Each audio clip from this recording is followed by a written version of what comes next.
Magandang hapon mga kabay.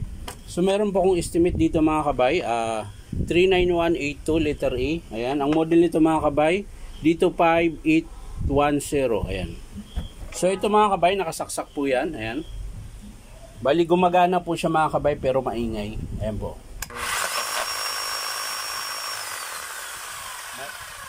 Maingay po yung andar niya mga kabay, tapos mahina po yung chipping. Ayan. So tara mga kabay, samahan nyo po ako at alamin natin kung anong dahilan. So yan na mga kabay, tinatanggal ko na po yung mga screw. Ayan. Ito lang mahirap dito mga kabay kapag nag-estimate ka ng ganitong modelo. Kasi lahat po talaga kailangan mo baklasin. Ayan.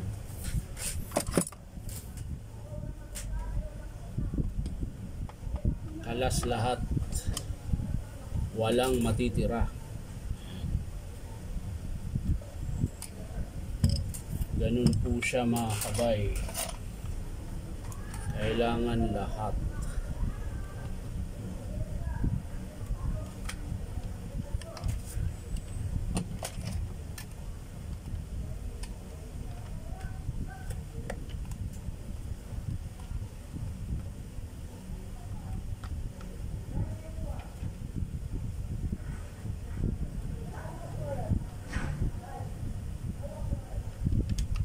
Lumabas ka naman, Brad.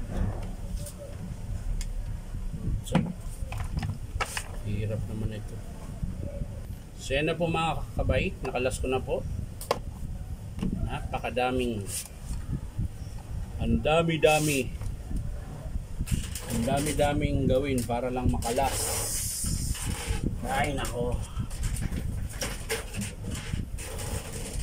Sino yung flat screw?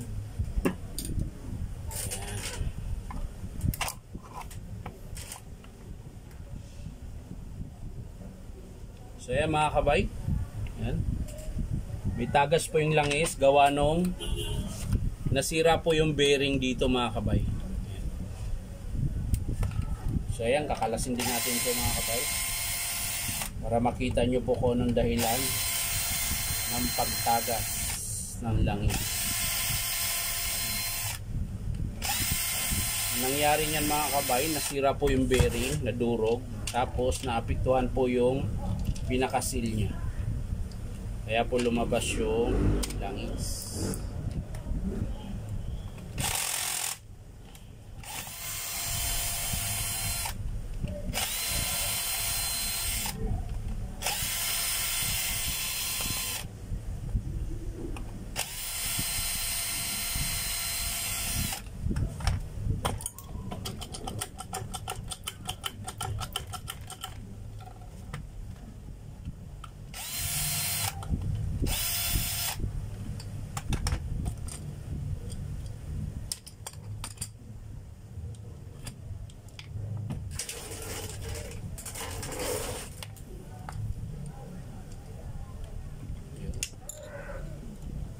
So yun po yung nasira mga kabay, ano po. Ang laki po ng palag. Nasira po yung bearing na yan, tas yung seal niya na tinamaan, kaya lumabas po dito yung langis. Ayan. Dito po dumaan, dito. Ayan. Tapos gumagana pa naman siya mga kabay, pero medyo malalim na po yung armature niya. Ayan po yung commutator niya po, yung pinakatanso, yung tinatamaan ng carbon brush. Medyo malalim na po. Pero po pwede pa po yan. Tapos ngayon, check din natin yung connecting rod niya mga kabay. So mga kabay, nabaklas ko na po yung pinakatakip niya. Ayan din po. Tumatagas din po yung langis dito. So sira din po yung o-ring niya rito na tatlo. Tatlo po yung o-ring dito. Ngayon, bubuksan natin mga kabay.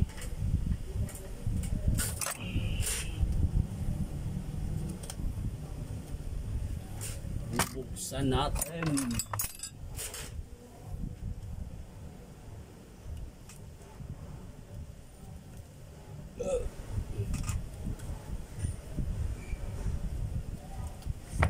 Ayaw. So yan mga kabay, nakalas ko na po yung pinaka lock nya, yung circlip. Ayan.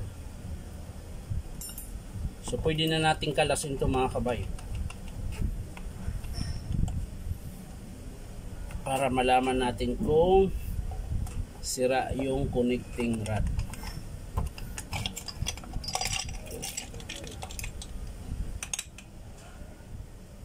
So yan mga kabay.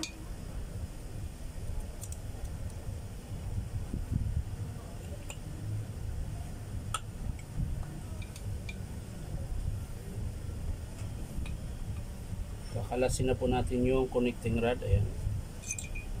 So ito po yung connecting rod mga kabay. Ayan. Hindi pa naman siya bali mga kabay, pero malaki na po yung palag niya. So maaring yung pinaka tawag nito, pinakasapin nito, ito plastic to mga kabay, pero yung gitna nito meron siyang manipis na bakal na parang asiro siya. Baka yun po yung napudpod kaya maluwag po ito.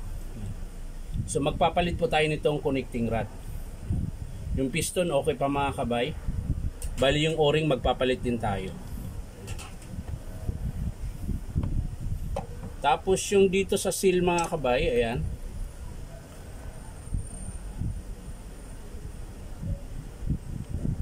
ito po yung sinasabi ko sa isa na lang, binuksan siguro to.